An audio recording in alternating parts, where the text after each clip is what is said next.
거울 앞에 선 민지는 자신이 믿을 수 없었습니다. 3개월 동안 하루도 빠짐없이 샐러드만 먹고 닭가슴살만 씹으며 물만 마시며 버텨온 날들이었는데 체중계 숫자는 오히려 8kg이나 더 늘어 있었습니다. 명절이 지나고 단 2주 만에 벌어진 일이었습니다. 손은 떨리고 가슴은 답답했고 눈물이 주르륵 흘러내렸습니다. 왜 이렇게 열심히 했는데 실패한 걸까요? 도대체 무엇이 문제였던 걸까요? 이 이야기가 궁금하시다면 구독과 좋아요 부탁드립니다. 민지는 올해 44살입니다. 두 아이를 키우는 평범한 엄마였고 남편과 함께 작은 식당을 운영하며 바쁘게 살아왔습니다. 젊었을 때는 몸매 관리에 신경 쓸 겨를도 없었고 사실 필요성도 느끼지 못했습니다. 하지만 마흔을 넘기면서 몸이 달라지기 시작했습니다. 같은 양을 먹어도 살이 찌고 아침에 일어나면 얼굴이 퉁퉁 부어 있었습니다. 옷을 입을 때마다 거울 속 자신의 모습이 낯설게 느껴졌습니다. 친구들을 만나도 예전처럼 자신 있게 웃을 수가 없었습니다. 그래서 민지는 결심했습니다. 이번에는 정말 제대로 다이어트를 해보자고 말입니다. 인터넷을 검색하고 유튜브 영상을 보면서 민지는 많은 정보를 접했습니다. 대부분의 다이어트 전문가들이 입을 모아 말하는 것이 있었습니다. 저칼로리 식단이었습니다. 하루 칼로리를 최대한 줄이고 샐러드 위주로 먹고 단백질은 닭가슴살로 보충하라는 내용이었습니다. 민지는 그대로 따랐습니다. 아침에는 샐러드 한 접시, 점심에는 삶은 계란 2개와 샐러드, 저녁에는 닭가슴살 조금과 채소를 먹었습니다. 배는 항상 고팠지만 참았습니다. 물을 많이 마시면 배가 차니까 괜찮을 거라고 스스로를 다독였습니다. 처음 한 달은 효과가 있었습니다. 체중계 숫자가 조금씩 줄어들었고 주변 사람들도 살이 빠진 것 같다고 말해 주었습니다. 민지는 기뻤습니다. 드디어 자신도 날씬해질 수 있구나, 그런 희망이 생겼습니다. 하지만 2번째 달부터 이상한 일들이 벌어지기 시작했습니다. 오후만 되면 참을 수 없는 허기가 몰려왔습니다. 머릿속은 온통 음식 생각뿐이었습니다. 치킨, 피자, 떡볶이, 달콤한 빵들이 자꾸만 떠올랐습니다. 손발은 차가워지고 한여름인데도 긴팔을 입어야 할 정도였습니다. 생리주기도 불규칙해졌습니다. 평소보다 한 달이나 늦게 오거나 아예 건너뛰기도 했습니다. 아침에 일어나면 온몸이 천근만근처럼 무거웠습니다. 식당 일을 하면서도 집중이 안 되고 자꾸 실수를 했습니다. 남편이 괜찮냐고 물어봤지만 민지는 그냥 피곤해서 그렇다고 대답했습니다. 인정하고 싶지 않았습니다. 이렇게 열심히 하고 있는데 몸이 이상하다는 걸 받아들이고 싶지 않았습니다. 3번째 달이 되었을 때 민지의 체중은 5kg이 줄어 있었습니다. 숫자로만 보면 성공한 다이어트였습니다. 하지만 민지의 몸 상태는 최악이었습니다. 매일 오후가 되면 폭식하고 싶은 충동이 밀려왔습니다. 참고 또 참았지만 어느 날은 참을 수가 없었습니다. 퇴근길에 편의점에 들러 빵을 사서 차 안에서 몰래 먹었습니다. 그리고 집에 돌아와서는 자책감에 시달렸습니다. 왜 이렇게 의지가 약한지, 왜 이렇게 참을성이 없는지 스스로를 미워했습니다. 남편과 아이들 앞에서는 여전히 샐러드만 먹는 척했지만 혼자 있을 때는 숨어서 음식을 먹었습니다. 그렇게 먹고 나면 다시 후회하고 내일부터는 절대 그러지 말아야지 다짐했지만 다음 날이 되면 또 똑같은 일이 반복되었습니다. 명절이 다가왔습니다. 민지는 걱정이 태산 같았습니다. 명절 음식들은 대부분 기름지고 칼로리가 높았습니다. 하지만 시댁에서 음식을 안 먹을 수도 없는 노릇이었습니다. 민지는 최대한 조금만 먹으려고 노력했습니다. 그런데 한 입 먹고 나니 멈출 수가 없었습니다. 너무 오랫동안 참아왔던 식욕이 폭발한 것 같았습니다. 갈비찜, 잡채, 전, 떡국, 식혜까지 손이 가는 대로 먹었습니다. 그것도 모자라서 밤에는 냉장고를 열어 남은 음식들을 또 먹었습니다. 명절 사흘 동안 민지는 미친 듯이 먹었습니다. 그리고 명절이 끝나고 나서도 멈출 수가 없었습니다. 집에 돌아와서도 계속 음식을 찾았습니다. 배가 고프지도 않은데 먹었습니다. 그냥 먹고 싶어서 먹었습니다. 2주가 지나고 체중계에 올라갔을 때 민지는 충격을 받았습니다. 63kg에서 58kg까지 줄였던 체중이 66kg으로 늘어나 있었습니다. 3개월 동안 빼낸 5kg보다 더 많은 8kg이 다시 쪘던 것입니다. 거울을 보니 얼굴은 더욱 부어 있었고 뱃살은 전보다 더 심하게 나와 있었습니다. 민지는 무너졌습니다. 그렇게 참고 견뎠는데, 그렇게 배고픔과 싸웠는데 결과는 실패였습니다. 아니, 실패도 이런 실패가 없었습니다. 오히려 더 살이 쪘으니까요. 민지는 자신이 한심하게 느껴졌습니다. 역시 나는 안 되는 사람이구나. 의지가 약한 사람이구나. 평생 이렇게 살아야 하는구나. 그런 생각뿐이었습니다. 남편이 물었습니다. 요즘 왜 이렇게 우울해 보이냐고, 무슨 일 있냐고 말입니다. 민지는 아무것도 아니라고 대답했습니다. 하지만 속으로는 눈물이 났습니다. 남편에게 말할 수가 없었습니다. 다이어트에 실패했다는 것도 창피했고 명절에 폭식했다는 것도 부끄러웠습니다. 그냥 혼자 끙끙 앓았습니다. 그러던 어느 날 친구가 병원에 같이 가자고 했습니다. 정기검진을 받으러 가는데 혼자 가기 무섭다는 거였습니다. 민지는 친구와 함께 병원에 갔습니다. 친구가 검진을 받는 동안 대기실에 앉아 있었는데 우연히 영양상담실이라는 팻말이 눈에 들어왔습니다. 민지는 무심코 그쪽으로 발걸음을 옮겼습니다. 영양상담실 문을 두드렸습니다. 안에서 부드러운 목소리가 들어오라고 했습니다. 민지는 조심스럽게 문을 열고 들어갔습니다. 상담실 안에는 40대 후반쯤 되어 보이는 여자 영양사가 앉아 있었습니다. 민지는 자신의 이야기를 털어놓았습니다. 3개월 동안 샐러드와 닭가슴살만 먹으며 다이어트를 했고 5kg을 뺐지만 명절 이후 2주 만에 8kg이 다시 쪘다고 말했습니다. 영양사는 고개를 끄덕이며 민지의 말을 들었습니다. 그리고 조용히 물었습니다. 다이어트 기간 동안 하루에 지방을 얼마나 섭취했냐고 말입니다. 민지는 잠시 생각하다가 대답했습니다. 거의 안 먹었다고. 샐러드에 드레싱도 안 넣고 닭가슴살도 삶아서 먹었다고 말입니다. 영양사는 한숨을 쉬었습니다. 그리고 말했습니다. 지방을 너무 적게 먹으면 오히려 살이 찌는 체질이 된다고 말입니다. 민지는 이해할 수 없었습니다. 지방은 살을 찌게 하는 주범 아니냐고, 그래서 다이어트 할 때 가장 먼저 끊어야 하는 게 지방 아니냐고 물었습니다. 영양사는 고개를 저었습니다. 그건 완전히 잘못된 상식이라고. 오히려 지방이 부족하면 몸이 생존 모드로 들어간다고 설명했습니다. 몸은 지방이 충분히 들어오지 않으면 위기 상황이라고 판단한다고 했습니다. 그래서 들어오는 음식을 최대한 지방으로 저장하려고 하고 기초 대사량도 낮춘다고 했습니다. 결국 조금만 먹어도 살이 찌는 체질이 되어버린다는 것이었습니다. 민지는 충격을 받았습니다. 그렇다면 자신이 3개월 동안 한 노력은 오히려 독이 되었다는 말이었습니다. 영양사는 계속 설명했습니다. 지방이 부족하면 포만감이 생기지 않는다고 했습니다. 단백질만으로는 23시간밖에 버틸 수 없다고. 그래서 하루 종일 배고픔과 싸워야 한다고 말했습니다. 또한 지방은 호르몬을 만드는데 필수적인 재료인데 지방 섭취가 부족하면 호르몬 불균형이 생긴다고 했습니다. 특히 여성의 경우 생리불순이 생기고 손발이 차가워지고 극심한 피로를 느낀다고 했습니다. 민지는 자신이 겪었던 모든 증상들이었습니다. 손발 냉증, 생리불순, 오후에 극심한 피로, 폭식 충동, 모든 게 지방 부족 때문이었던 것입니다. 영양사는 민지에게 물었습니다.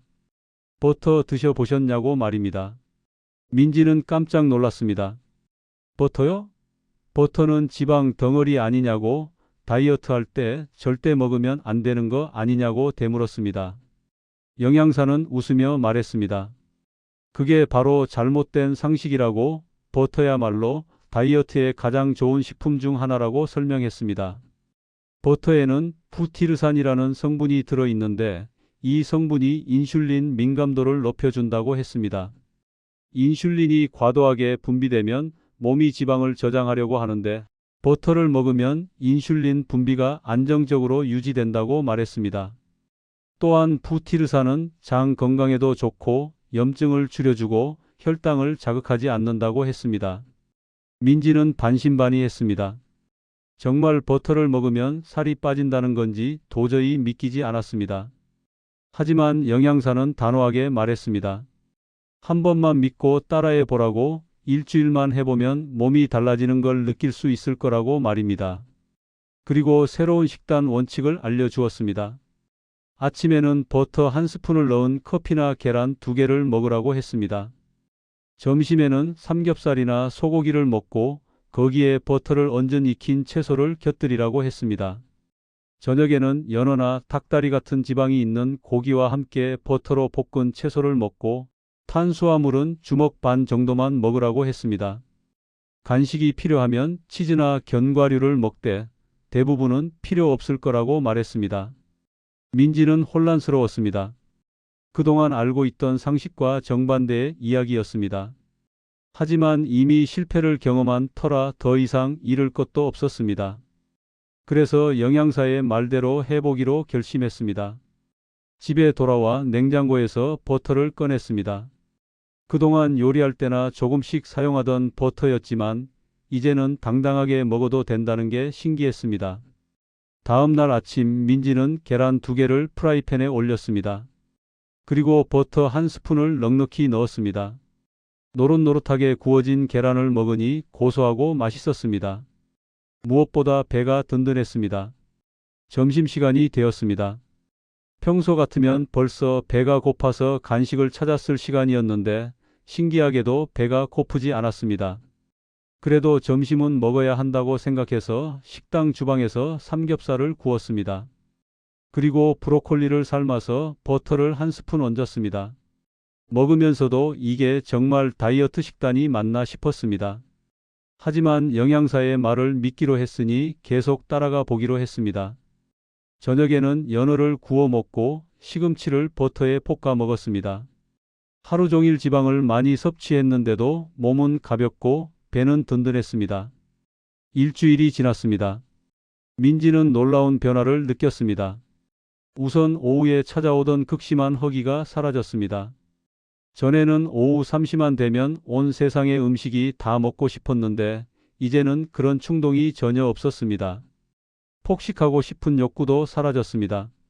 명절 이후 계속 먹고 싶어서 미칠 것 같았는데 이제는 먹고 싶다는 생각 자체가 들지 않았습니다. 얼굴 붓기도 많이 빠졌습니다. 아침에 거울을 봤을 때 얼굴 라인이 선명하게 드러났습니다. 손발도 따뜻해졌습니다. 한여름에도 긴팔을 입어야 했던 게 거짓말처럼 이제는 반팔만 입어도 춥지 않았습니다. 아침에 일어날 때 느끼던 피로감도 사라졌습니다. 전에는 아침마다 몸이 천근만근이었는데 이제는 개운하게 일어날 수 있었습니다. 민지는 계속 영양사가 알려준 식단을 유지했습니다. 신기한 것은 전혀 배고프지 않았다는 점입니다. 오히려 전에 샐러드와 닭가슴살만 먹을 때보다 훨씬 포만감이 오래 지속되었습니다. 한 끼를 먹으면 45시간은 거뜬히 버틸 수 있었습니다. 간식을 찾을 일도 없었고 야식 생각도 나지 않았습니다. 그저 정해진 시간에 밥을 먹고 배부르게 먹고 다음 끼니까지 아무것도 먹지 않았습니다. 그런데도 몸은 점점 가벼워졌습니다. 옷을 입을 때 허리 부분이 헐렁해지는 게 느껴졌습니다. 거울을 볼 때마다 몸의 라인이 달라지는 게 보였습니다. 한 달이 지났을 때 민지는 체중계에 올라갔습니다. 66kg이었던 체중이 61kg으로 줄어 있었습니다. 단 한 달 만에 5kg이 빠진 것입니다. 하지만 전에 샐러드 다이어트를 할 때와는 느낌이 완전히 달랐습니다. 전에는 배고프고 힘들고 짜증나고 우울했지만 지금은 배부르고 행복하고 에너지가 넘쳤습니다. 생리주기도 정상으로 돌아왔습니다. 한 달을 건너뛰었던 생리가 제 시간에 왔고 생리통도 전보다 훨씬 약했습니다. 피부도 좋아졌습니다. 전에는 푸석푸석하고 칙칙했는데 이제는 윤기가 돌고 탄력이 생겼습니다. 남편이 말했습니다. 요즘 달라 보인다고, 표정도 밝아지고 피부도 좋아진 것 같다고 말입니다. 민지는 웃으며 대답했습니다. 식단을 바꿨다고, 이제는 제대로 먹으면서 살을 빼고 있다고 말했습니다. 남편은 고개를 끄덕이며 좋아 보인다고 했습니다. 아이들도 엄마가 예뻐졌다고 말했습니다. 민지는 가족들의 말에 힘을 얻었습니다. 계속 이 식단을 유지해 나가기로 마음먹었습니다. 영양사가 말했던 것처럼 적게 먹는 게 다이어트가 아니라 제대로 먹는 게 다이어트라는 걸 이제는 확실히 알았습니다. 2달째가 되었을 때 민지의 체중은 56kg이었습니다. 처음 다이어트를 시작하기 전 63kg에서 7kg이 빠진 것입니다. 하지만 더 중요한 건 체중 숫자가 아니었습니다. 몸의 컨디션이 완전히 달라졌다는 것이었습니다. 아침에 일어나면 개운했고 하루 종일 에너지가 넘쳤고 식당 일을 하면서도 전혀 힘들지 않았습니다. 밤에는 숙면을 취할 수 있었고 다음 날 아침에는 상쾌하게 눈을 뜰 수 있었습니다. 무엇보다 음식에 대한 집착이 사라졌다는 게 가장 큰 변화였습니다. 전에는 하루 종일 음식 생각뿐이었는데 이제는 배고플 때만 먹고 싶다는 생각이 들었습니다. 민지는 다시 영양상담실을 찾아갔습니다. 영양사에게 감사 인사를 전하고 싶었습니다. 상담실 문을 열고 들어가니 영양사가 반갑게 맞아주었습니다. 민지는 지난 2달 동안의 변화를 자세히 설명했습니다. 체중이 7kg 빠졌고 몸의 컨디션이 완전히 좋아졌고 무엇보다 요요 없이 안정적으로 체중이 유지되고 있다고 말했습니다. 영양사는 흐뭇하게 웃으며 말했습니다. 이제 민지의 몸이 지방을 에너지로 사용하는 체질로 바뀌었다고, 더 이상 조금만 먹어도 살이 찌는 체질이 아니라고 설명했습니다. 영양사는 계속해서 설명했습니다. 지방을 충분히 섭취하면 몸이 인슐린을 안정적으로 유지한다고 했습니다.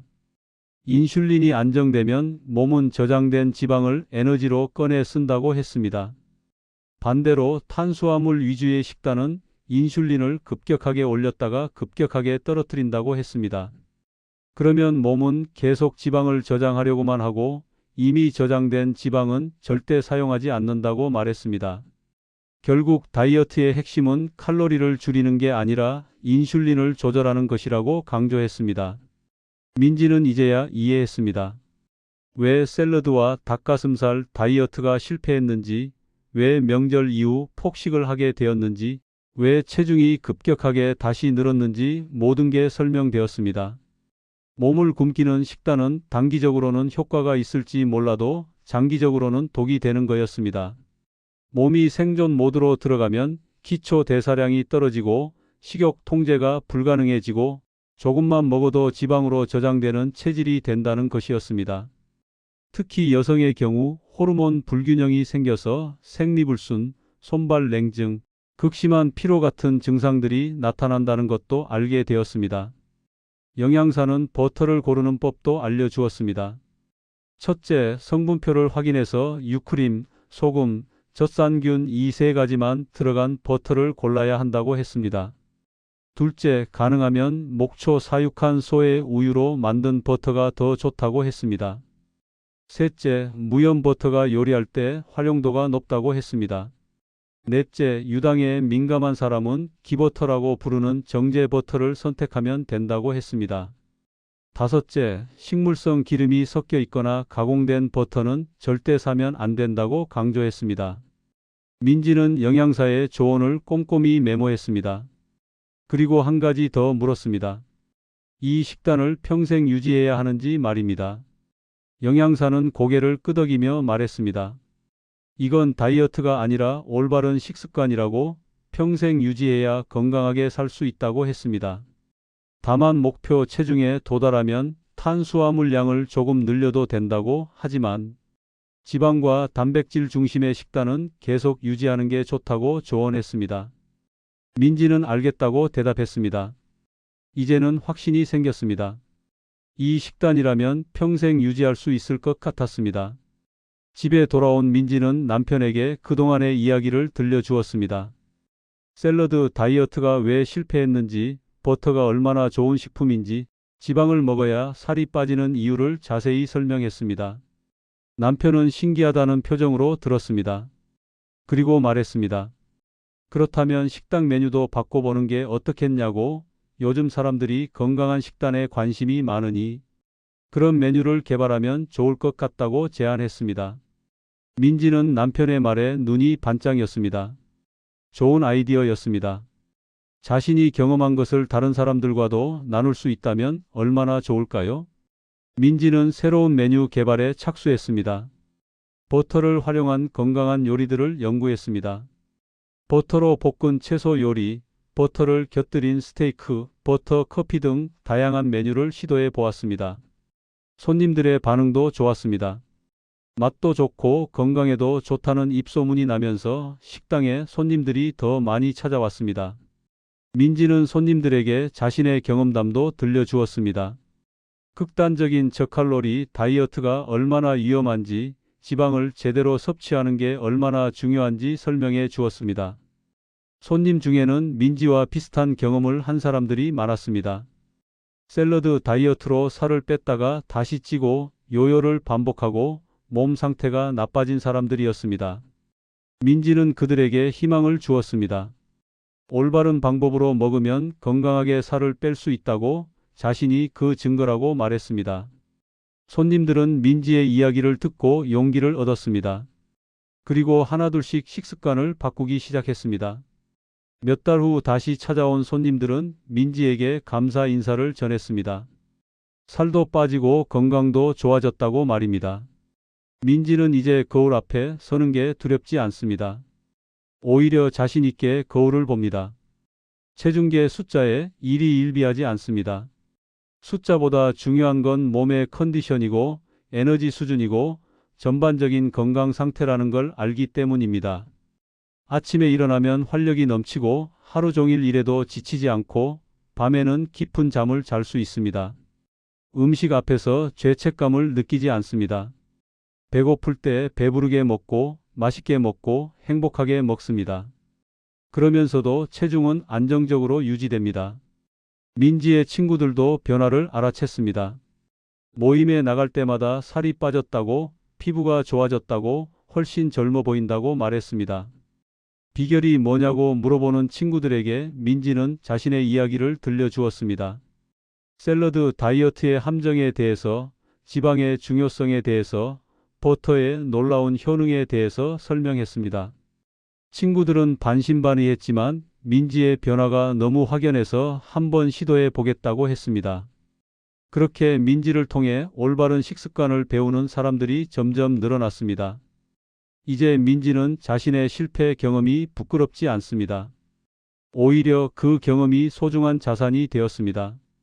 실패했기 때문에 올바른 방법을 찾을 수 있었고, 고통을 겪었기 때문에 다른 사람들의 고통을 이해할 수 있게 되었습니다. 샐러드와 닭가슴살만 먹으며 배고픔과 싸우던 그 3개월이 헛되지 않았습니다. 그 시간이 있었기에 지금의 행복을 더 크게 느낄 수 있습니다. 명절 이후 폭식하고 8kg이 다시 쪘을 때의 절망감도 이제는 추억입니다. 그때 영양상담실을 찾아간 게 인생의 전환점이었습니다. 민지가 배운 가장 중요한 교훈은 이것입니다. 다이어트는 적게 먹는 게 아니라 제대로 먹는 것입니다. 몸을 굶기는 게 아니라 몸에게 필요한 영양소를 충분히 공급하는 것입니다. 칼로리를 줄이는 게 아니라 인슐린을 조절하는 것입니다. 의지로 버티는 게 아니라 몸의 신호를 들어주는 것입니다. 이 원칙을 지키면 누구나 건강하게 살을 뺄 수 있고 평생 유지할 수 있습니다. 민지는 이제 확신합니다. 자신은 더 이상 요요를 겪지 않을 것이고 건강한 몸으로 아이들이 자라는 걸 지켜볼 수 있을 거라고 말입니다. 오늘도 민지는 아침에 계란 2개를 구워 먹습니다. 버터를 넉넉히 넣어서 노릇노릇하게 구워진 계란입니다. 맛있고 배부르고 행복합니다. 점심에는 삼겹살을 구워 먹고 저녁에는 연어를 먹습니다. 배고프지 않고 행복하고 건강합니다. 이게 바로 민지가 찾아낸 진짜 다이어트의 비밀입니다. 버터 한 스푼이 민지의 인생을 바꾸어 놓았습니다.